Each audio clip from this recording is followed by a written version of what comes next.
Good afternoon. It's Jeff Chin here with the Module 1 project, questioning the curriculum. So let's get into it.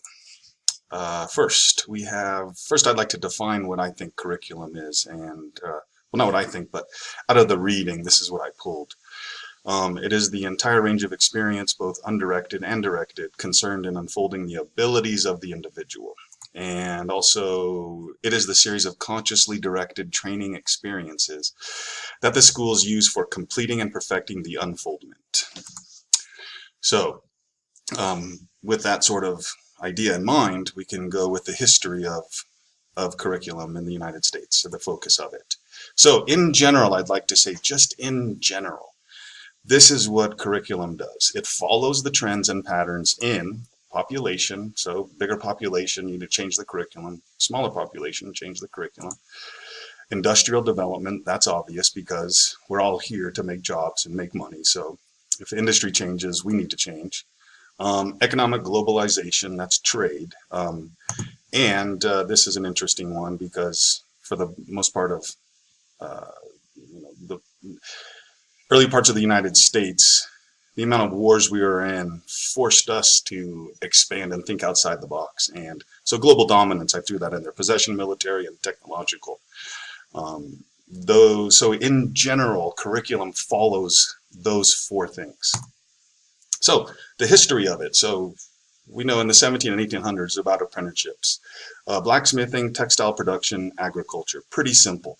Since there was not really a forward progression in technology as far as, once we hit 1900, it was like a snowball running, going downhill. It just got huge real fast. In earlier times, it wasn't. So we had the ability, here's a little demonstration. The horse is the power. That's the workforce for me. And the cart is industry, or it's the thing that we need to be working for, or that's industry. So this is in the correct order. So at the turn of the century, however, 1900s, and the introduction of industry, agriculture was the main focus of the curriculum, as you can, before the 1900s. But according to the reading, almost 90% of students enrolled in public schools dropped out. And you have to know why. Because they cited a lack of need for what was being taught. So guess what? Oops. Between the turn of the century, the horse got put in front of the cart, and now the students were behind, and they were getting nothing out of the school experience because it wasn't in the proper order. The curriculum wasn't in the right place. So, but in the 1900s, they brought in the system-based curriculum. So what does that mean? System-based curriculum focuses on math, science, and social sciences. It's basically a prep for college. And there is no out-of-the-box thinking and no engineering or creativity or intuitiveness. None of that gets massaged in a systems-based curriculum that was there in the early 1900s. Hence, that's why everyone dropped out. There was a lot of examples of how those four options I told you, population, economic or industrial, economic or global trade, and then wars, transformed curriculum. But I pulled this one specifically out of the reading because it's very pertinent to what we're talking about.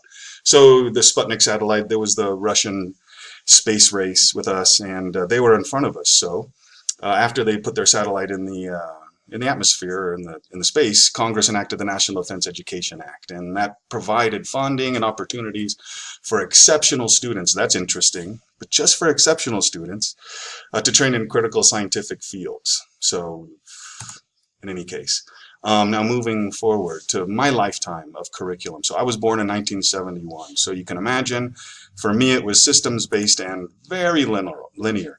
So I started elementary school in 76. It was linear, it was subject-based, and it was all memorization. The more you could memorize, the better grades you earned. And it was honestly exactly like the YouTube video we watched for the high school valedictorian who was basically thanking the school for giving her nothing.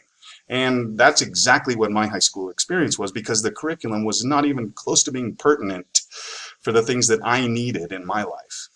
There was no skills earned, it was just cerebral exercise. So I guess the one skill that I learned was how to memorize things and pass a test, and that was it. I remember I was in the fifth grade when Ronald Reagan was elected. He beat Jimmy Carter, and I remember him on a strong military defense platform. It was way more nukes. It was the more nukes, the better, and so that led for a curricular change, an increase in STEM. And I was wondering if you remember doing the nuclear bomb drills. I sure do. Getting under my desk and having to wait there for a while. So in any case, moving forward, in high school. I grew up in Sunnyvale, which is in the Silicon Valley, so Lockheed Martin was very close to us, and there was a lot of influence in science, but it was linear. We did no projects. We did no project-based learning. We sat in rows and columns, and we took tests, and we took standardized tests. And I can remember once I graduated high school, and I went into trade school to become a fireman. And I mean, honestly, that was perfect. And if I could tell you the curriculum of the fire department, the way they train people, it's exactly how high school should be. Because there's purpose, it's project-based. You're given tools and skills to handle any problem that comes your way. So if you can imagine, when you call 911 for an emergency, you have no clue what the emergency is, but you have the skills of being able to think critically, be innovative and creative, and engineer yourself into and out of a problem. So, but back to here, in the 2000s, I remember that a lot of industry was complaining because their students that were coming up into the workforce had no idea how to communicate. They were introverted, and that created a huge problem. And that is another example of how the curriculum was not correct. So let's move forward. So today, you have three options here. You have a subject-based curriculum, you have a learner-based curriculum, which has lots of differentiation. I kind of like this one for where I'm at, but the project-based curriculum, and this is, I think, where we're going, because it has all of the above ones packed up into it. So research has guided the integration of educational theories, and it's due to cognitive, social, and cultural change. So we've studied and we understand more on in an epistemological sense of how people learn. And we understand that there's social and cultural changes that need to be put into the curriculum. So that's why I think all three of these things have to be put in the curriculum for it to be effective. So define the concept of curriculum. Here we go. Curricula can be thought of as a process by which specific information is transferred to a student or group of students. Now, conceptually, more so, and getting even deeper, and this I pulled from the Dr. Young video and the reading, which I really liked.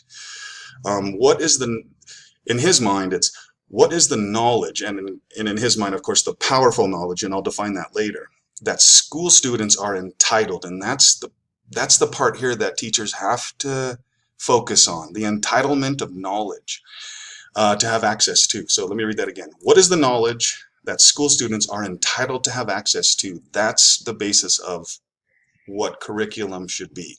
What is the knowledge that they should have entitlement to? So moving forward to this one, who decides what is and isn't included? Well, there's no national curriculum enforced by the feds. There is national testing, but it's not a curriculum.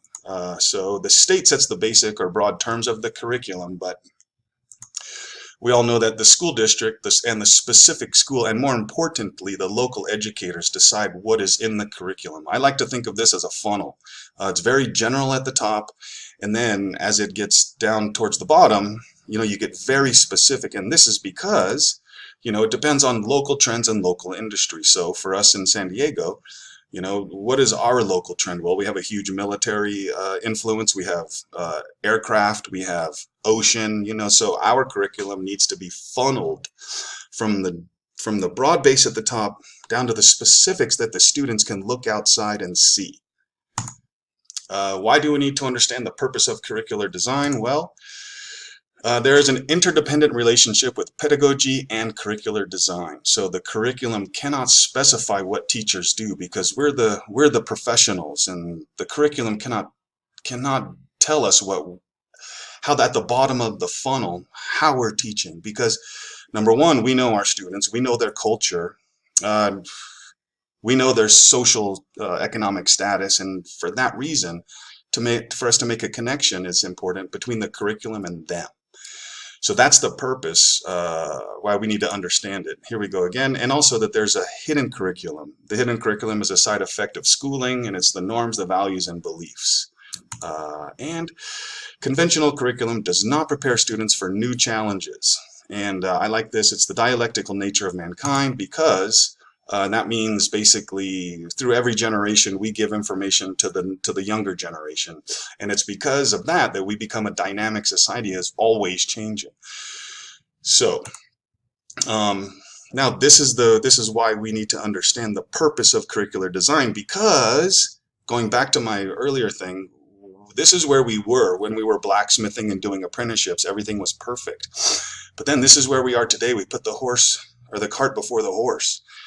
And the cart, of course, being industry and them deciding what the workforce needs to be. Well, we need to be able to put the horse in front of the cart again by choosing a better curriculum, or understanding the concept of curriculum and how we can mold it to our students in our local area. So next question, reflect upon the purpose of schools or teachers should be.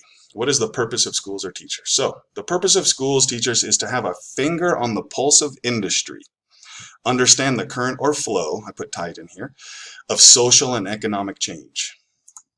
And it is to get students to think critically. That's very important right here. Critically, out of the box, be innovative about the information they are learning. And this is obvious. Provide a safe and secure place that has the resources to allow for a personal transformation and social transformation. And connecting students to information that allows for the creation of the powerful knowledge, right? And this is very important. The information they are entitled to, back to Dr. Young, the information that is relevant to them. And that was his definition of powerful knowledge. The information that they're receiving, is it relevant to them, you know? And that's it. Okay, enjoy.